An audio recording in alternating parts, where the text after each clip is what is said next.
दिल्ली की सर्दियों की रात थी। जनवरी का आखिरी हफ्ता चल रहा था और शहर की गलियों में कुहासा पसरा था। मेरी पुरानी घड़ी रात के 1:07 बजा रही थी। ऑफिस की वो चिरपरिचित खामोशी जिसमें दीवारें तक थककर सो चुकी थी, मुझे थका रही थी। मैं अपनी डेस्क पर बैठे बैठे नींद की गिरफ्त में जाने ही वाला था कि मोबाइल की स्क्रीन पर एक अनजाना नंबर चमका। दिल धड़कने लगा। रात के इस पहर कोई सामान्य कॉल नहीं करता। कॉल उठाते ही दूसरी तरफ से एक गहरी और थकी हुई आवाज आई। Hello, detective Kabir? जी, बोलिए। मैं इंस्पेक्टर रघुवीर बोल रहा हूं, नैनीताल से। रात के 1:30 बजे? क्या मामला है? मर्डर है, लेकिन मामला सीधा नहीं है, कुछ अजीब है। एक ट्रिप पर आए 3 दोस्तों में से एक की हत्या हो गई है। बाकी 2 कह रहे हैं वो किसी आत्मा को महसूस कर रहे थे। कोई और जानकारी?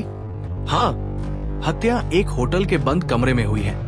दरवाजा अंदर से लॉक था और खून से लिखा था, वो लौट आया है। मैं थोड़ी देर चुप रहा। कुछ था इस केस में, कुछ ऐसा जो मेरे तजुर्बे के बाहर था, लेकिन मुझे खींच रहा था।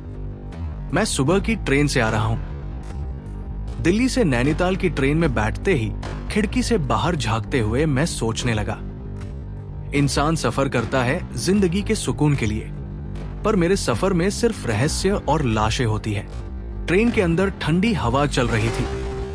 मेरे सामने वाली सीट पर एक बुजुर्ग कपल बैठा था और उनके चेहरे पर वो मासूमियत थी जो मुझे अक्सर क्राइम सीन्स पर देखने को नहीं मिलती। नैनीताल पहुंचते ही जो हवा मेरे चेहरे से टकराई वो महज ठंडी नहीं थी, उसमें एक अजीब सी घुटन थी, जैसे पहाड़ों ने भी कुछ छुपा रखा हो। स्टेशन पर इंस्पेक्टर रघुवीर मेरा इंतजार कर रहे थे। लंबा गठिला शरीर, गहरी आंखें और माथे पर चिंता की लकीरें। स्वागत है कबीर सर, केस इंतजार कर रहा है, मुझे सब बताओ, शुरू से लेकर अब तक। 3 दोस्त आदित्य, करण और साहिल दिल्ली से घूमने आए थे। उन्होंने एक होटल बुक किया जो जंगलों के पास है। नाम है ब्लैक फॉरेस्ट इन। 2 रातें बिना किसी दिक्कत के गुजरी। तीसरी रात साहिल मारा गया। कमरे का दरवाजा अंदर से बंद था, कोई खिड़की नहीं टूटी। कमरे में बस लाश थी और दीवार पर लिखा, वो लौट आया है। मैंने धीमे स्वर में कहा, और बाकी दोनों दोस्त? घबराए हुए हैं। एक कहता है, साहिल मरने से पहले चीख रहा था, वो आ गया, वो आ गया। दूसरा कहता है, कमरे में किसी अजनबी की परछाई थी, लेकिन जब दरवाजा खोला कुछ नहीं मिला। कुछ मिला कमरे से, एक लॉकेट जिसके अंदर एक पुरानी लड़की की फोटो है। साहिल की गर्लफ्रेंड नहीं थी। कौन थी ये कोई नहीं जानता।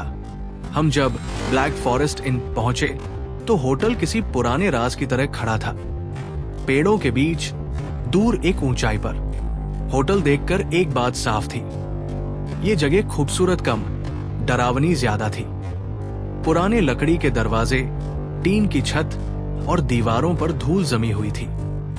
होटल का मालिक, एक बूढ़ा आदमी जिसका नाम नाथुराम था, दरवाजे पर खड़ा था। उसकी आंखें ऐसी थी जैसे हर कोना देख चुकी हो। साहिल का कमरा नंबर 203 है। किसी को अंदर जाने की इजाजत नहीं थी। जैसा था वैसा ही रखा है, उसने कहा। मैं और इंस्पेक्टर रघुवीर सीढ़ियों से ऊपर चढ़े। कमरा नंबर 203 का दरवाजा एक अजीब सी ठंडी हवा उगल रहा था, जैसे किसी ने अंदर वक्त को कैद कर दिया हो। जब मैंने दरवाजा खोला तो ठिठक गया। कमरे के बीचों बीच एक लाश पड़ी थी। गले से खून बहकर जमीन पर जम चुका था और दीवार पर बिल्कुल साफ साफ लाल खून से लिखा था, वो लौट आया है। मैंने कमरे को बारीकी से देखा। टेबल पर एक टूटा हुआ लॉकेट पड़ा था। उसके अंदर एक बहुत पुरानी लड़की की तस्वीर थी, ब्लैक एंड व्हाइट। मैंने तस्वीर को गौर से देखा। लड़की की आंखों में कोई रहस्य था, कोई गुस्सा, कोई इंतजार। मैंने तय किया कि अब दोनों बचे दोस्तों से अलग अलग पूछताछ करनी होगी। पहले करण से मुलाकात हुई। करण कांप रहा था। उसकी आंखें लाल थी, जैसे 3 रातों से ठीक से सोया न हो। करण, क्या हुआ उस रात? हम तीनों अपने अपने कमरे में सोने चले गए थे। साहिल थोड़ा परेशान था। वो बार बार कह रहा था, मैंने उसे देखा है, वो आ गया है। किसके बारे में बात कर रहा था? हमें लगा मजाक कर रहा है, पर रात को करीब 2 बजे हमें तेज चीख सुनाई दी। हम दौड़े, दरवाजा बंद था। बहुत जोर लगाया तो टूटा। अंदर साहिल था, लेकिन उसकी आंखें खुली थी और चेहरा डर से जकड़ा हुआ था। कोई और दिखा, एक परछाई, बस एक पल के लिए। लेकिन जैसे ही हम अंदर घुसे, सब कुछ गायब हो गया। अब बारी थी आदित्य की। आदित्य चुप था, ज्यादा डरा हुआ, जैसे कुछ छुपा रहा हो। सच बताओ आदित्य, वरना सच हमसे खुद बोलेगा। साहिल ने एक दिन मुझसे कहा था, मैंने किसी को जगाया है, किसी आत्मा को। मैंने हंसी में उड़ा दिया। लेकिन उस रात उसने मुझे कॉल किया था। बोला, अगर मैं मारा जाऊं तो कहना मैंने उसे छेड़ा था। उसे मतलब किसे? आदित्य ने मेरी तरफ देखा और फुसफुसाया, किसी लड़की की आत्मा को, जो इसी होटल में मरी थी सालों पहले। उस रात मैं होटल के बाहर बैठा था। ठंडी हवा पेड़ों से टकरा रही थी। चांद के उजाले में सब कुछ शांत था, पर उस सन्नाटे में भी एक चीख दबी हुई सी महसूस हो रही थी। मेरे हाथ में वो लॉकेट था। लड़की की आंखों में कुछ था, जैसे वो मुझसे कुछ कहना चाहती हो। मैंने सोच लिया था, मैं इस मौत को यूं ही किसी आत्मा की झूठी कहानी में नहीं दबने दूंगा, क्योंकि मैं जानता था हर भूतिया कहानी के पीछे छुपा होता है इंसानी अपराध। लेकिन मैं गलत था। इस केस में जो था वो इंसान के बस का नहीं था। सर्द हवाओं ने जैसे उस सुबह मेरा स्वागत नहीं, बल्कि मुझे सावधान किया था। नैनीताल की झील के किनारे बसा ये होटल, जो बाहर से देखने पर एक शांत सुंदर छुट्टी बिताने की जगह लगती थी, अंदर से किसी दबी हुई चीख की तरह था। जैसे हर दीवार, हर लकड़ी की दरार, हर पर्दा किसी अधूरी कहानी को सहेज कर बैठा हो। जब मैं साहिल के कमरे में पहली बार दाखिल हुआ, तो वातावरण में कुछ अस्वाभाविक था। एक ऐसा बोझलपन जो सिर्फ हवा में नहीं, बल्कि दीवारों, फर्श, खिड़की के शीशों और बिस्तर की सिलवटों में बसा हुआ था। इंस्पेक्टर रघुवीर मेरे साथ थे। उनकी आंखों में सवाल नहीं, बल्कि एक असहाय बेचैनी थी। जैसे वो मान चुके थे कि इस हत्या के पीछे कुछ ऐसा है जिसे कानून की किताबों में पढ़ा नहीं जा सकता। यही था वो बिस्तर, रघुवीर ने फटी आवाज में कहा, जहां साहिल की लाश मिली। उसकी आंखें खुली थी, जैसे उसने अपनी मौत को अपनी आंखों से देखा हो। मैंने चारों ओर देखा। दीवार पर खून से खींची गई एक रेखा अब भी मौजूद थी। उस पर लिखा था, वो लौट आया है। कमरे के एक कोने में एक पुरानी भारी लकड़ी की अलमारी खड़ी थी, जिसकी नक्काशीदार डिजाइन अब धुंधली हो चली थी। मुझे उस अलमारी में कुछ ऐसा महसूस हुआ जैसे कोई मुझे भीतर से देख रहा हो। वो नजरें जो खुद को छुपाने में नाकाम हो चुकी थी। जब मैंने अलमारी का हैंडल पकड़ा, तो वो ठंडा नहीं, बर्फ की तरह जम चुका था। ऐसा लग रहा था जैसे किसी ने उसे छूने की इजाजत नहीं दी हो सालों से। दरवाजा धीरे से खड़खड़ाया और जब खोला तो सड़ांध की एक परत मेरे चेहरे से टकराई। अंदर लटके हुए कुछ पुराने घिसे पिटे कपड़े थे, लेकिन नीचे फर्श पर जो पड़ा था वो मेरी खोज का पहला अहम सुराग बना। एक अज्जली डायरी का पन्ना। उस पन्ने पर जो लिखा था वो मेरी रीढ़ तक कंपक पा गया। हमने उसे नींद से जगा दिया है। वो अब चैन से नहीं सोएगा। उसकी आत्मा इस जगह बंधी है। अगर कोई दोबारा उसे छेड़ेगा तो वो सब खत्म कर देगा, सब। मैंने पन्ना अपने दस्ताने पहने हाथों में लिया और बैग में सुरक्षित रख लिया। उस कमरे में मौजूद रहना अब एक मानसिक परीक्षा जैसा लग रहा था। लेकिन मुझे पता था जवाब यही छुपा है। बिस्तर के नीचे कुछ हलचल सी लगी। मैंने नीचे झुककर देखा और मेरी नजर एक छोटी सी लकड़ी की डिब्बी पर पड़ी। उस पर हल्की सी चांदी की कोर थी और उसका ढक्कन टूटा हुआ था। जब मैंने उसे खोला, उसमें एक लॉकेट था, लेकिन ये कोई सामान्य लॉकेट नहीं था। इसमें एक लड़की की तस्वीर थी, सफेद साड़ी पहने, बेहद सुंदर, लेकिन उसकी आंखों से लाल धारें निकल रही थी। ऐसा लग रहा था जैसे वो रो नहीं रही, बल्कि उसका खून आंसू बनकर निकल रहा हो। मैंने गहरी सांस ली। ये आत्मा का कोई रहस्य प्रतीत हो रहा था, कोई जो मरकर भी इस दुनिया से बंधा था, कोई जो कुछ कह नहीं सकता पर हर रात कुछ चिल्ला रहा था। मैंने आदित्य को पुलिस स्टेशन बुलाया। उसका चेहरा वैसा ही था जैसा मैंने पहले महसूस किया था, डरा हुआ, टूटा हुआ और किसी अदृश्य डर से ग्रसित। बैठो आदित्य, मैंने नरमी से कहा। मैं तुम्हारा दुश्मन नहीं हूं, लेकिन अगर तुम्हें अपने दोस्त के लिए इंसाफ चाहिए तो मुझे पूरी सच्चाई बतानी होगी। उसकी आंखें नम हो गई। उसने कहा, सर, साहिल की मौत कोई आम हादसा नहीं थी। मैं और आयुष, हम दोनों जानते हैं कि उस रात कुछ बहुत डरावना हुआ था। क्या? मैंने धीरे से पूछा। हम तीनों होटल के कमरे में बैठे बियर पी रहे थे। सब कुछ सामान्य था, लेकिन तभी अचानक साहिल चुप हो गया। उसकी आंखें कमरे के कोने की ओर टिक गई, जैसे किसी को देख रहा हो। किसे? मैंने पूछा। सर, उसने कहा, वो यही है, वो मुझे देख रही है। कौन वो? मैंने और कड़ाई से पूछा। सर, होटल के मैनेजर ने एक कहानी सुनाई थी, एक लड़की की जो इस होटल के पास जंगल में रहती थी। कहते हैं उसकी आत्मा अब भी यही भटकती है। साहिल ने उसी की बात की थी। क्या तुमने कुछ देखा? नहीं सर, लेकिन जब हम झील के किनारे पहुंचे तो कोहरा इतना घना था कि हमें सामने खड़ा आदमी भी नजर न आता। लेकिन हमने वहां आवाजें सुनी, चीखें और फिर एक औरत की हंसी। तुम लोग डर के मारे भागे? हाँ, लेकिन साहिल हमसे आगे दौड़ गया। और उसके बाद जब हम होटल पहुंचे तो उसका दरवाजा अंदर से बंद था, और जब खुलवाया गया वो मृत था।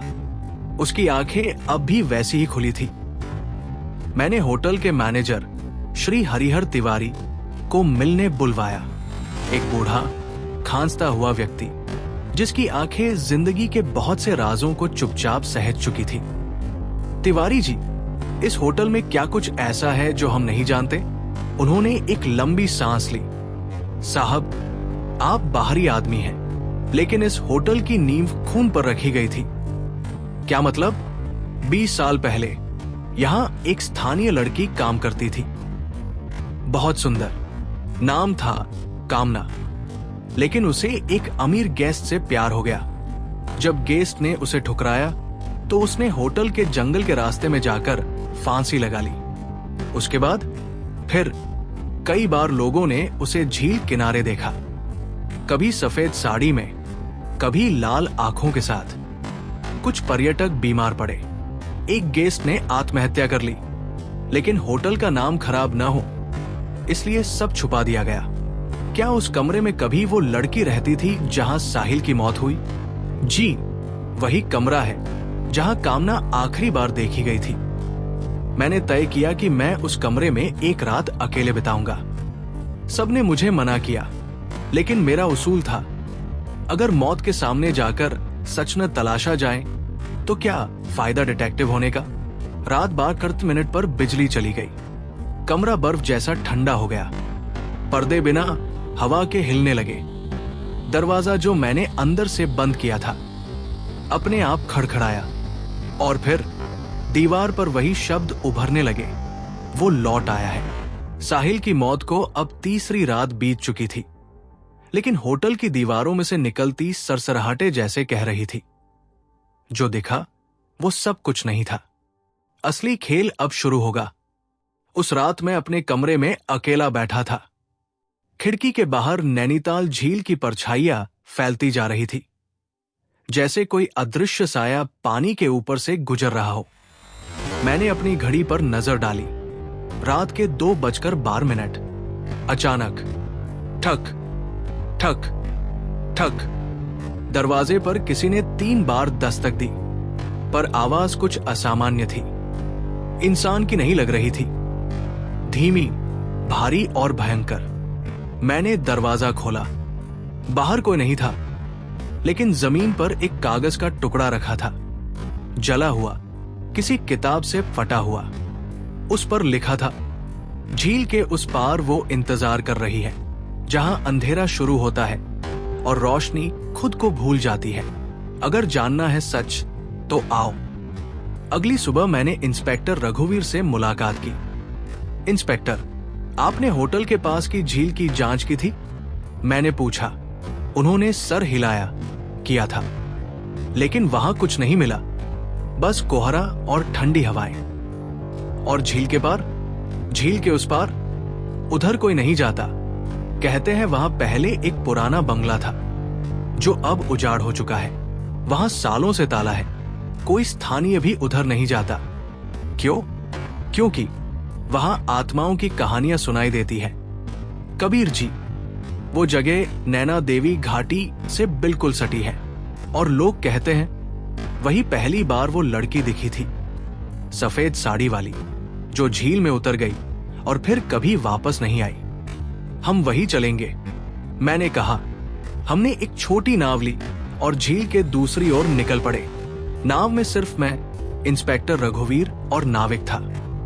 हवा में अजीब नमी थी। झील का पानी कांच की तरह शांत था, लेकिन उसकी गहराई में कुछ हिलता डुलता दिखता, जैसे कोई हमें नीचे से देख रहा हो। कभी कभी लगता है ये झील जिंदा है, नाविक ने कांपती आवाज में कहा। क्या मतलब? मैंने पूछा। कुछ साल पहले एक बच्चा इसी पानी में गिरा था, लेकिन उसका शव कभी नहीं मिला, और उसके बाद हर साल एक लापता मामला। रघुवीर ने मुझे देखा। अब आप समझ रहे हैं ना कबीर साहब, ये महज हादसे नहीं हो सकते। हम झील के पार पहुंचे। एक टूटा फूटा रास्ता, झाड़ियों से भरा हुआ, और कुछ दूर एक पुराना, काई से ढका हुआ बंगला, जो मानो खुद को छुपाने की कोशिश कर रहा था। बंगले की खिड़कियां टूटी हुई थी, दीवारों पर पुराने खून के धब्बे। एक लोहे का दरवाजा था, जो आधा खुला था। उसकी सीकड़े हवा के साथ चीखती सी प्रतीत हो रही थी।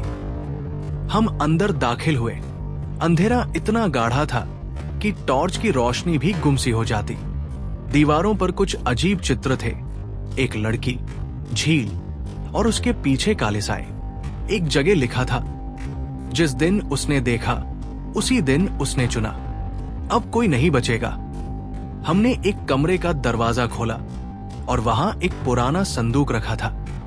उसमें बंद थी एक गुड़िया, पुरानी, धूल से ढकी, लेकिन उसकी आंखें एकदम असली, जैसे उस गुड़िया में जान हो। गुड़िया के साथ एक पुराना वीडियो टेप भी था। अचानक कमरे में मौजूद रेडियो अपने आप चालू हो गया, कर्र, और उसमें से एक आवाज निकली, कबीर, मुझे बचा लो, वो मुझे ले जा रही है झील में। झील, ये साहिल की आवाज है। रघुवीर चौंक उठे, लेकिन वो मर चुका है। मैंने कहा, तो ये कैसे? गुड़िया की आंखें एक पल को चमकी, और अगले ही पल दरवाजा खुद ब खुद बंद हो गया। हम कमरे में कैद हो गए थे। मैंने दीवार पर उकेरी गई चीजों को गौर से देखा। एक नक्शा सा बना था, झील के नीचे एक सुरंग का संकेत। इंस्पेक्टर, ये सब यूं ही नहीं। ये लड़की, या कहे आत्मा, किसी बात से नाराज है। कोई ऐसा राज है जो छुपाया गया है, और शायद साहिल उस राज तक पहुंच गया था, तभी वो मारा गया। शायद, या शायद उसे मारा नहीं गया, वो ले जाया गया। कहा? झील के नीचे, जहां उसका इंतजार हो रहा है। बाहर निकलने के लिए हमने खिड़की तोड़ी और किसी तरह वापस होटल पहुंचे। लेकिन जैसे ही होटल में कदम रखा, सर, एक और मौत हो गई, रिसेप्शनिस्ट चिल्लाया। कौन? मैंने पूछा। आदित्य। मैं दौड़ा। आदित्य का शव बरामदे में पड़ा था। उसकी आंखें साहिल की तरह खुली थी और उसके हाथ में एक खून से लिखा शब्द था, तुम अगला हो। हम झील पार कर उस पुराने बंगले के सामने खड़े थे। दीवारें जली हुई थी और चारों ओर की हवा में एक अजीब सी गंध थी, न जैसे धुएं की न सड़ने की, बल्कि जैसे किसी बीते हुए समय की जो खुद को मिटा नहीं पाया हो। मैंने अपने दस्तानों को कसकर पहन लिया। इंस्पेक्टर रघुवीर ने अपनी बंदूक निकाली। आपको सच में लगता है कोई आत्मा है यहां? उन्होंने फुसफुसाते हुए पूछा। मैंने शांत स्वर में उत्तर दिया, मैं आत्माओं पर यकीन नहीं करता, लेकिन इस बंगले में कुछ है जो इंसान से ज्यादा चालाक है और शायद इंसान से ज्यादा खतरनाक। हमने दरवाजे को धीरे से धक्का दिया। चररर, उसकी आवाज जैसे समय की खामोशी को चीर गई और जैसे ही हम अंदर गए दरवाजा अपने आप बंद हो गया। अंदर एक बड़ा हॉल था जिसकी छत आधी टूटी हुई थी। दीवारों पर पुराने चित्र लटके थे जिनमें एक लड़की थी, वही लड़की जिसका चेहरा लॉकेट में दिखा था। ये वही है, मैंने कहा। इंस्पेक्टर ने चित्र की तरफ देखा। ये कौन हो सकती है? मुझे शक है ये उस बंगले के पुराने मालिक की बेटी है, शायद वही माया जिसके बारे में डायरी में लिखा था।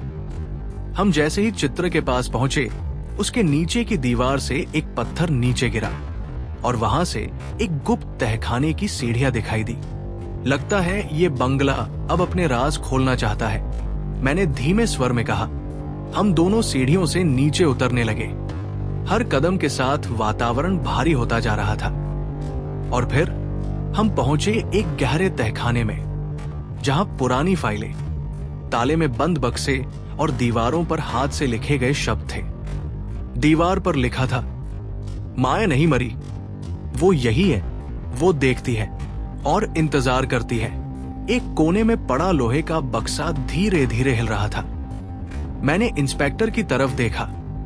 हम दोनों ने सावधानी से बक्से को खोला। भीतर एक और लॉकेट, लेकिन इस बार उसमें एक ऑडियो टेप था। क्या आप इसे सुनने का साहस रखते हैं? मैंने पूछा।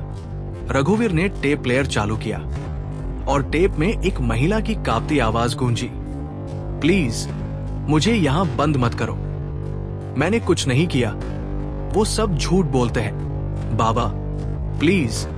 फिर अचानक एक चीख, तेज, खून जमा देने वाली, और फिर सन्नाटा। हम दोनों कुछ देर तक वही खड़े रहे। उस टेप की चीख अब भी हमारे कानों में गूंज रही थी। कबीर, मुझे लगने लगा है ये मामला सिर्फ एक हत्या का नहीं, ये कहानी सालों पुरानी है और अब वो खुद को खत्म नहीं होने दे रही, मैंने धीमे स्वर में कहा। और सबसे डरावनी बात यह है, शायद माया अब भी इस घर में है, लेकिन किस रूप में ये हम नहीं जानते। तभी मेरी जेब में रखा वॉकी टॉकी तेजी से चीखने लगा, हेलो हेलो कबीर, सुन सकते हो? ये मैं अयान बोल रहा हूं। अयान, जो उन 3 दोस्तों में बचा हुआ था, वो होटल में था। वो वापस आ गई है कबीर। साहिल के बाद अब मेरी बारी है। मैं कुछ देख सकता हूं। वो आईने में दिखती है लेकिन सामने नहीं। वो मेरे कमरे में है, प्लीज जल्दी आओ। और फिर अचानक वॉकी टॉकी से सिर्फ चीखें सुनाई दी। मैं और रघुवीर बिना एक शब्द बोले ऊपर की ओर भागे। हम बाहर निकले, नाव में कूदे और झील पार करने लगे। लेकिन इस बार झील पहले जैसी शांत नहीं थी।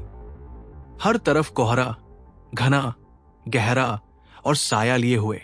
झील के बीचों बीच एक काली परछाई पानी पर तैरती दिखी। एक महिला की आकृति, सफेद साड़ी में, लेकिन चेहरा नहीं था। क्या तुम माया हो? मैंने फुसफुसाते हुए पूछा। वो आकृति एक पल के लिए रुक गई, फिर अचानक हवा में घुल गई। नाव जोर से हिलने लगी। पानी में जैसे कोई हमें खींच रहा था। हम जैसे तैसे किनारे पहुंचे और होटल की ओर दौड़े। कमरे में पहुंचते ही दरवाजा तोड़ा गया, लेकिन अंदर अयान की लाश पंखे से झूल रही थी। उसके चेहरे पर वही खौफ था जो साहिल के चेहरे पर था और दीवार पर खून से लिखा था, मैं मरी नहीं थी, तुम सबने मुझे मारा था, अब मैं लौट आई हूं। रात के ठीक 2 बज चुके थे। आसमान पर बादल छाए थे और चांद की रोशनी जैसे छिप गई थी उस डर और रहस्य के पर्दे के पीछे। हम अभी तहखाने से बाहर निकले ही थे कि बंगले के सामने की पहाड़ी की ओर से एक ऐसी चीख सुनाई दी जिसने रगों में खून जमा दिया। बचाओ, कोई है वहां, ममार डालेगा मुझे। वो राकेश की चीख थी। बिना एक पल गवाए मैं, इंस्पेक्टर रघुवीर और एक कांस्टेबल टॉर्च लेकर उस दिशा में दौड़े। हम जब पहुंचे तो पाया राकेश जमीन पर बैठा कांप रहा था। चेहरा सफेद, सांसें उखड़ी हुई, उसके कपड़े कीचड़ से सने थे और आंखों में एक ऐसा डर था जो किसी आम डर से कहीं ज्यादा गहरा था। वो मेरे सामने आई थी। माया, लाल आंखें, उसके बाल, उसके हाथों में खून, और वो कह रही थी, अब तेरी बारी है। मैंने उसकी धड़कनों की गति महसूस की। डर ने उसका होश छीन लिया था, लेकिन मेरी नजर कुछ और देख रही थी। उसकी गर्दन पर एक नुकीले नाखून का हल्का सा निशान, ताजा और मानव का। ये डर नहीं, किसी ने डराया है राकेश को, और वो कोई आत्मा नहीं, एक इंसान है। हम राकेश को लेकर बंगले के भीतर लौटे। बर्फीली हवा अब बंद दरवाजों के भीतर भी सरसराने लगी थी। मैंने सबको ड्राइंग रूम में बैठाया। अजय, राकेश, इंस्पेक्टर रघुवीर, कांस्टेबल अर्जुन और मैं। मेरे हाथ में वे सब सबूत थे जो पिछले 4 दिनों से हमने इकट्ठे किए थे। तहखाने की दीवारों पर मिले निशान, वो पुराना लॉकेट जिसमें रिकॉर्डिंग मिली, माया की डायरी की प्रतिलिपि, और वो नकली भूतिया आवाज वाला स्पीकर जो दीवारों के भीतर फिट था। मैंने सबकी ओर देखते हुए कहा, अब समय है उस सच्चाई से पर्दा उठाने का जो इस बंगले की धुंध के पीछे सालों से छिपी थी। मैंने सबसे पहले उस रात का विश्लेषण किया जब निशांत की मौत हुई थी। रात करीब 1:08 राकेश और अजय बाथरूम की तरफ गए थे। निशांत अकेला अपने कमरे में था। तभी उसकी चीख सुनाई दी। जब हम पहुंचे वो मर चुका था, आंखें खुली हुई, होठों पर खून, और दीवार पर लिखा था, माया वापस आई है। अब सुनो असली बात। निशांत की मौत दम घुटने से हुई। उसके रूम की वेंटिलेशन को जानबूझकर ब्लॉक किया गया। दीवार में स्पीकर फिट था जिससे भूतिया आवाजें चलती रहीं। जब निशांत डर के मारे कमरे से निकलना चाहता था, दरवाजा बाहर से लॉक था, और फिर उस पर फेंका गया केमिकल जिससे उसके मुंह और होंठ जले ताकि लगे कि आत्मा ने हमला किया है। रघुवीर ने चौंक कर पूछा, पर यह सब कोई इंसान ही कर सकता है। सवाल यह है, कौन? मैंने राकेश की ओर देखा और कहा, तुमने डर का अभिनय बहुत अच्छा किया राकेश, लेकिन डर के बहाने तुमने अपने अपराध को छुपाने की कोशिश की। राकेश चौंका, ममै, लेकिन तुमने तो कहा अजय ने मारा। मैं मुस्कराया, हाँ, क्योंकि मैं तुम्हारा चेहरा पढ़ना चाहता था, लेकिन अब मुझे यकीन है कातिल तुम ही हो। राकेश। अजय अवाक रह गया। क्या? पर क्यों? मैंने गहराई से देखा। तुम्हें पता था कि निशांत और अजय की बहन का अफेयर था, लेकिन असल में निशांत तुम्हारी बहन को भी धोखा दे रहा था। वो दोनों बहनों के साथ खेल रहा था और तुमने ठान लिया था कि उसे मार डालोगे। तुमने इस हॉन्टेड बंगले की कहानी को आधार बनाकर एक योजना बनाई, एक ऐसा हत्याकांड जिसमें कोई आत्मा दोषी लगे, इंसान नहीं। तुमने माया की पुरानी फाइल्स पढ़ी, उसकी कहानी के आधार पर नकली डायरी बनाई, वो लॉकेट ढूंढा और उसमें अपनी बहन की रिकॉर्ड की हुई आवाज भर दी।